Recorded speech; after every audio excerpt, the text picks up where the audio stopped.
Nesting and fabrication in Fusion 360 includes some helpful model and stock preparation tools.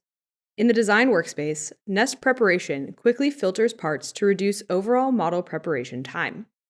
Use our filters to isolate sheet metal components, sketches, and non-sheet metal components, or pick directly from the list. In the manufacturer workspace, Component Sources gives further control over which parts will be nested. You can set global nesting parameters for each source and even add external documents not in the current design. This allows you to combine multiple jobs or subassemblies into a single job to increase material yield.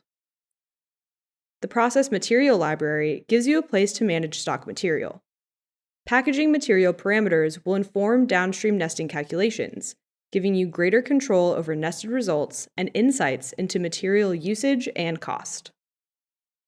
Materials, including their nesting parameters, can be stored as shared presets for easy access to standard materials and best practice settings for your whole team.